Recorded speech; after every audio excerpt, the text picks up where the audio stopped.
Oh, Marcel says hi, but I don't think he's very comfortable with sitting on my lap, so he says hi and goes back to the couch.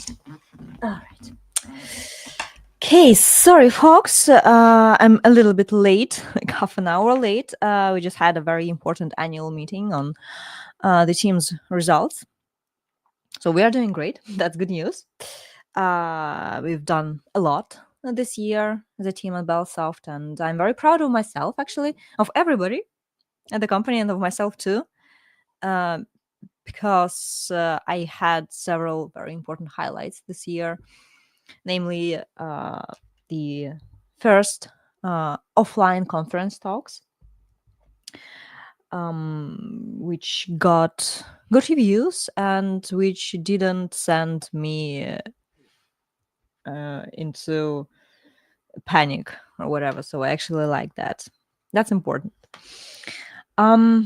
Right. So again, my name is Catherine. Hello.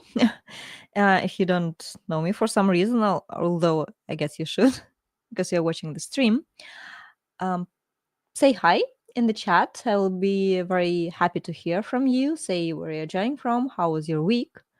Maybe have some questions for me. I will also be happy to answer them. So let's have a little chat. And I'm here with you with some news. I've gathered some news from the industry, from the Java world, and from the world around Java. And I also have some personal news. So let's get into that. So let me just share my screen. Okay. Tabs. Okay, so I can share the whole window, I think. Yeah.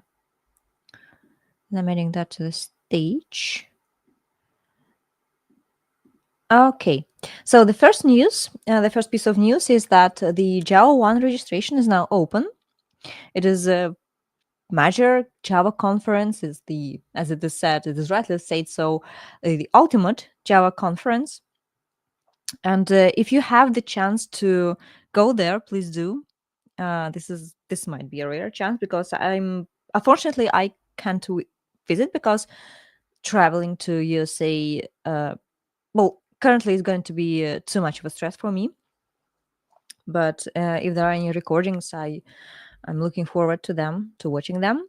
And the second piece of news is also related to the conferences. So you might have heard, or maybe you have already attended the Spring Developer Conference, Spring I/O, which takes place in Barcelona.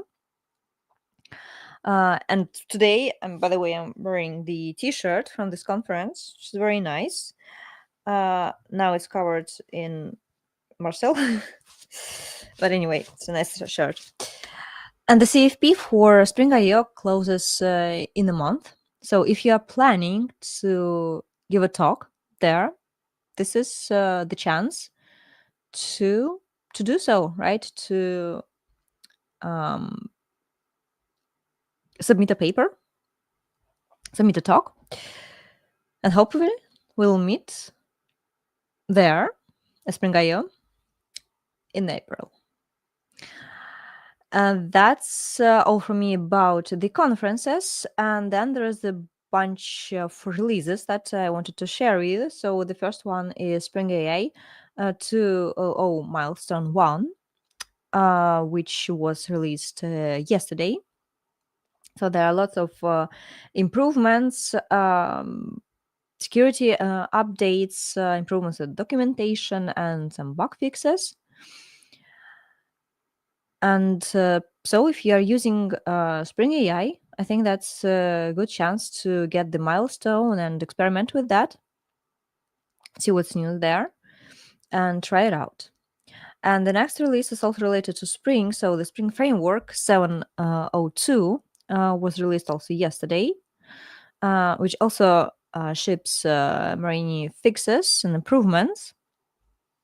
So upgrade, definitely, if you're using Spring.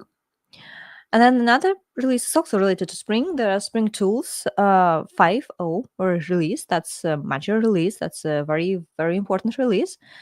And it supports Spring Framework 7, Spring Boot 4, which was also released recently. And it supports various IDEs such as Copilot for Visual Studio Code, Cursor, and some others.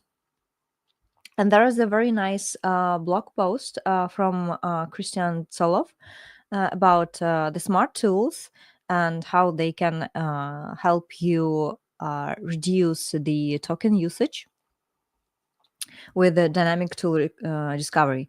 I will, of course, you can find this link by yourself because it's on Spring blog, but I'll post the link to the article in the comments under the post, so you can read it in more detail.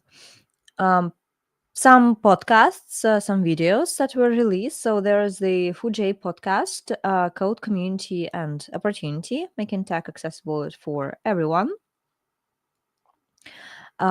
which is a very nice topic, and this topic deserves more attention from the community. And I think that's very nice that the topic was the podcast was dedicated to this topic, so you can watch it on YouTube.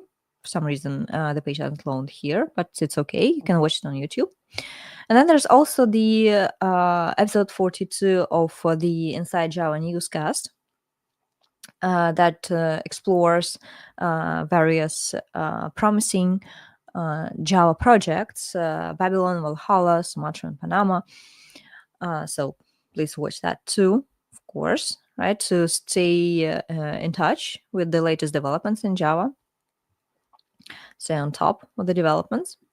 And then there is the beautiful podcast of Josh Long with Rosen Stoyanchev. Also very interesting. They discussed API versioning.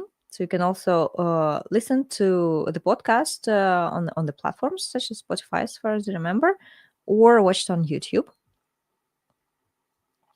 And that's all from the Java world. Well, not exactly, because I have some personal news that are also related to Java, of course, but I've kept my news for the end, right? So first we're starting with something general. And then, so that's all for the Java world. And then there are two pieces of news that caught my attention, and I just wanted to share them with you. So, first of them is related to cybersecurity and to the ransomware attack. So the Bars Healthcare Trust confirmed that there was the ransomware that exploited Oracle e-business suite and some very important invoice-related data of patients was stolen. And the breach wasn't spotted for some time, right? So it wasn't detected immediately. And that is, by the way, highly critical, right? So the data breach is awful. It might be catastrophic per se, but the longer it stays unnoticed, the bigger the damage. And the next piece of news that I want to share with you is also related to that. So there was a huge data breach in it actually happened in June 2025, but the aftermath can be felt still. So it happened in South Korea. The company named Coupang, that's the e-commerce leader in South Korea, maybe kind of like Amazon in the US. I'm not quite sure, but it's the top e-commerce company in South Korea. So the company suffered a data breach that compromised the data of 2/3 of the whole population of South Korea, which is just That's enormous numbers. And the breach wasn't spotted for quite some time as well. And now we can see here in this piece of news that, uh, well, the police visited the company, right? And the CEO of the company resigned. And we don't know how much of an impact this data breach may bring in the long term, because the credit card information was not stolen, but the personal information was stolen. So the people may suffer ransomware attacks or blackmailing, right, because of that. And the topic of cybersecurity, for me, that's very interesting. I'm not the cybersecurity expert, but yes, our company now has shifted focus to security, to securing Java deployment. Well, not only Java deployments with the hardened container images. This is something that I also dedicate my time to research and to see how much of a value our hardened container images may bring.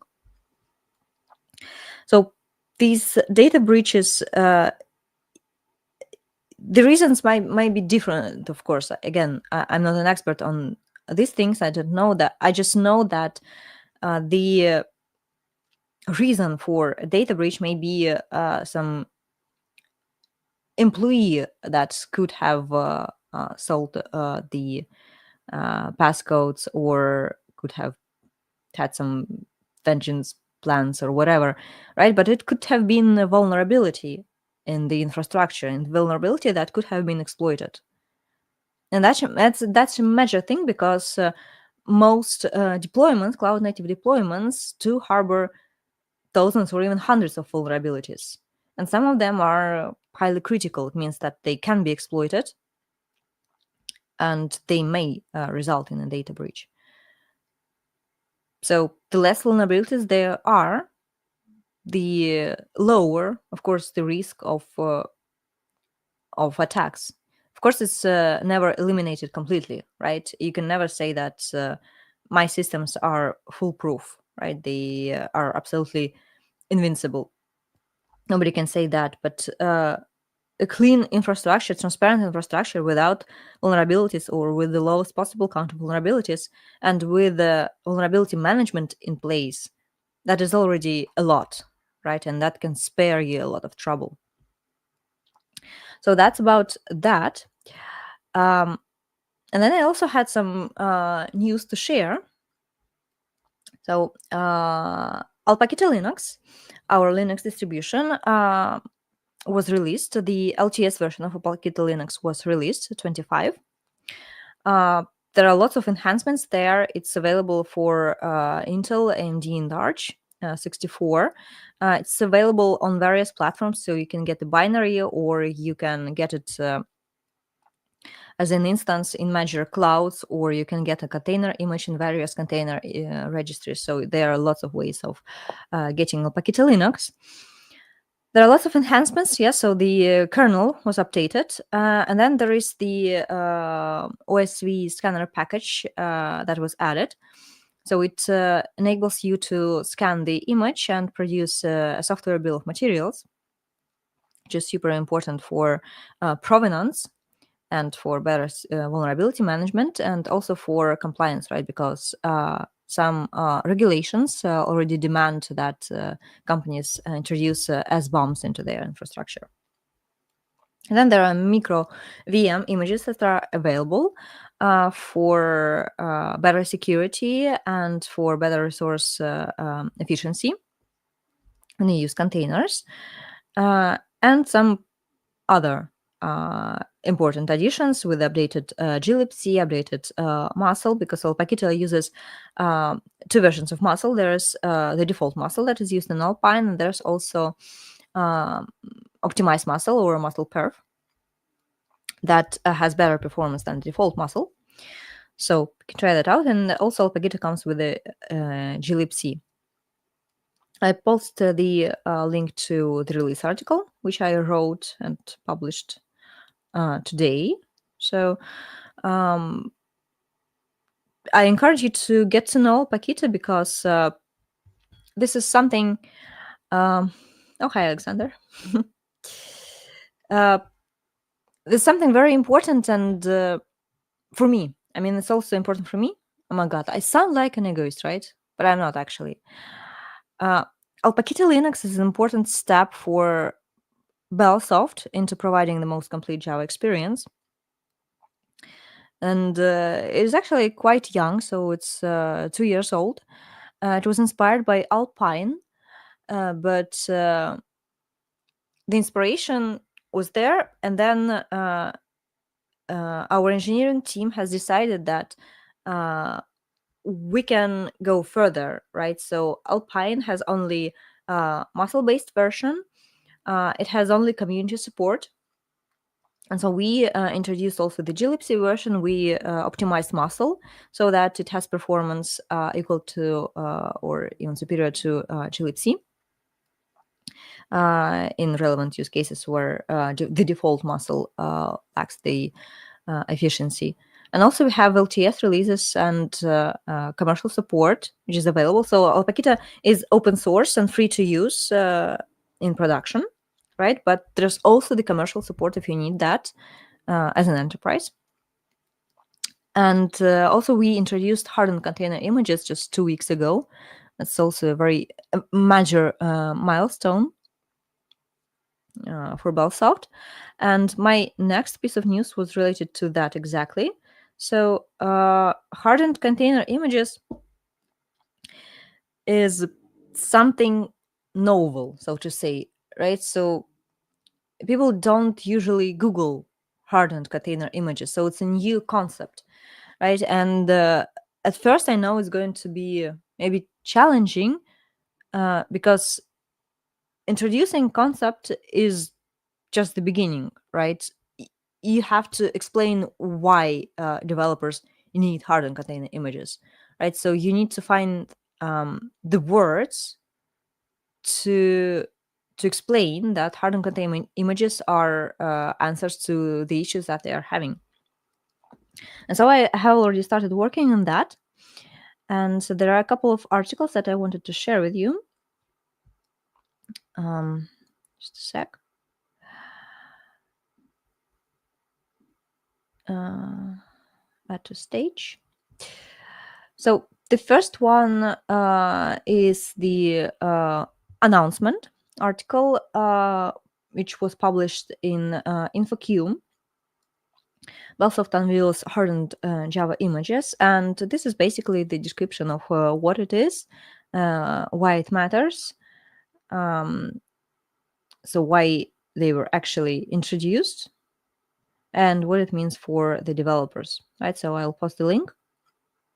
You can get to know that, and then there is there's my article that I wrote and submitted to DZone. It was published just yesterday or the day before that. The day before that, yeah. So on the 10th of December. So how migration to hardened container images can strengthen the secure software development lifecycle. So usually we talk about software development lifecycle, and the secure software development lifecycle is an essential add-on to just software development cycle. It means that you introduce security into every stage of development and you shift security left. And with the hardened container images, you can achieve that, because what are hardened container images? These are base images with a reduced attack surface. So there are no unnecessary packages. There is no package manager, right? So they are immutable. You cannot install additional packages there. And they have a low to zero CVE count. So they are clean from the start. And thanks to the continuous updates that our team introduces, the images stay clean, right? They stay clean of known vulnerabilities. It means that you can simply reduce the number of vulnerabilities that you have just like that, right? Just by simply by migrating to a hardened container image. And also comes with a digital signature and an SBOM for better provenance.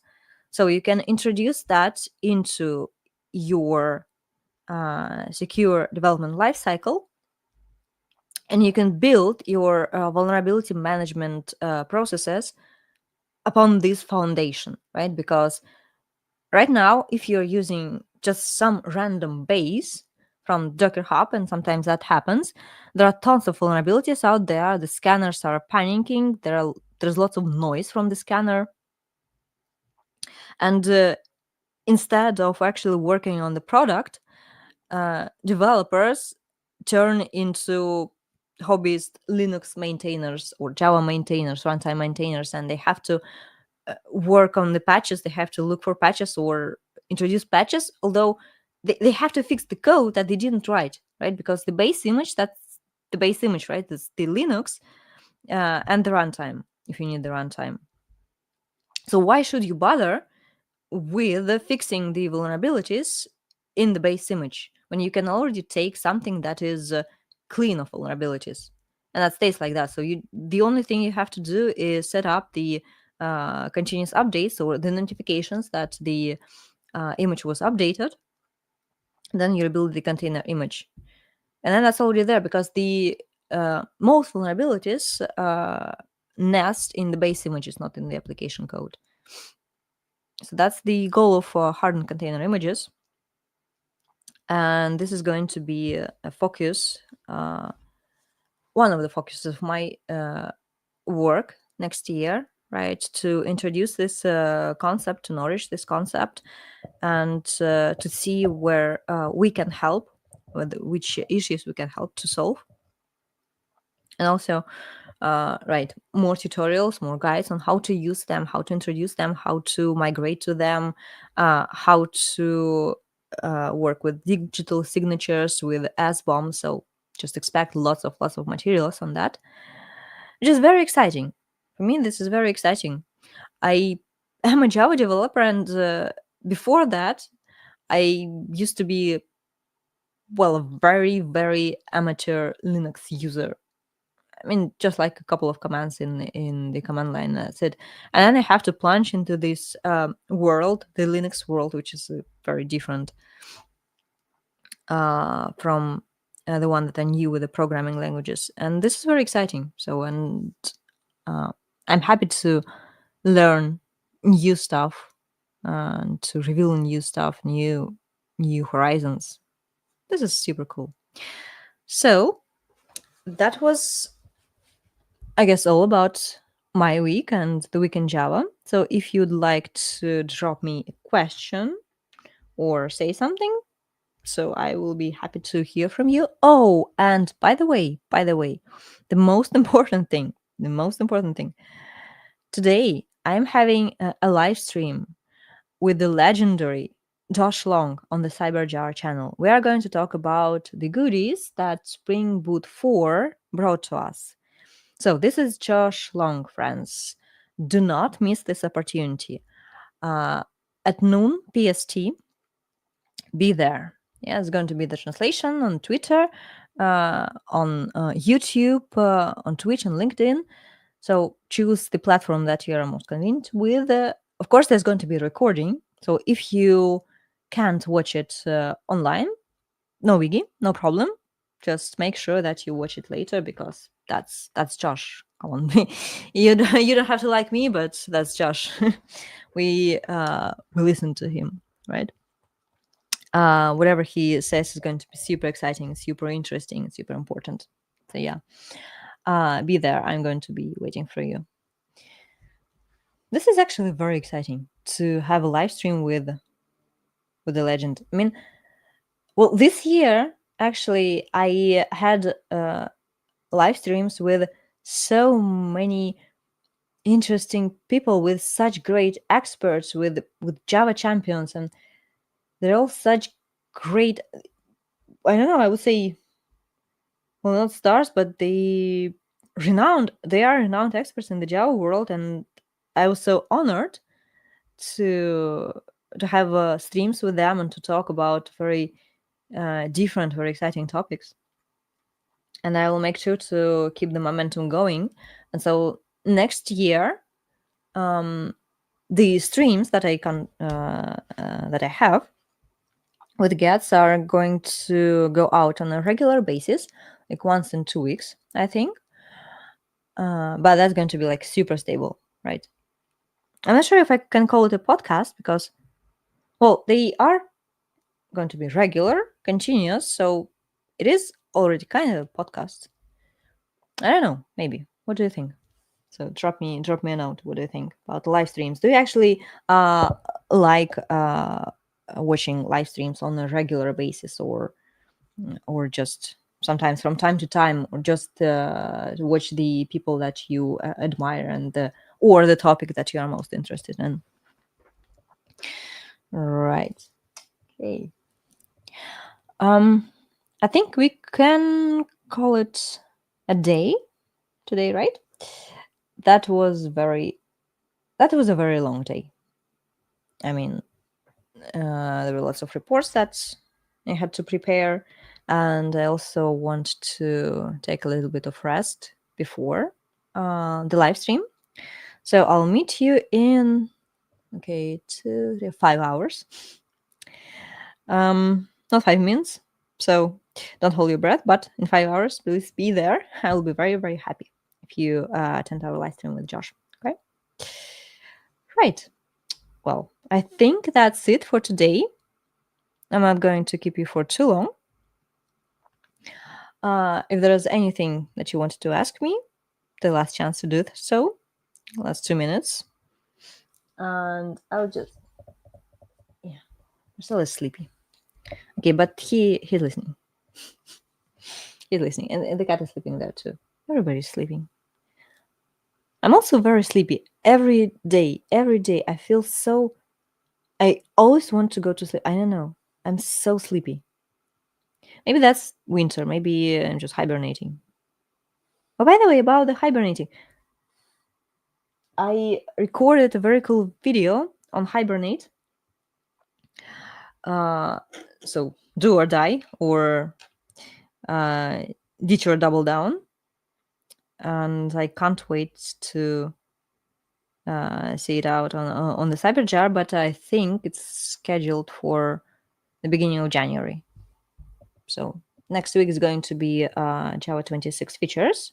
Also recorded the video this week.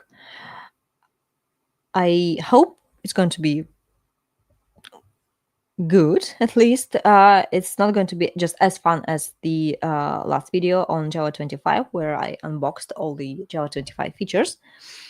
But I think I'll keep this idea for the LTS releases, because some features are re-previewed, right, or re-incubated. So getting out of the box every time the same present, that sounds weird.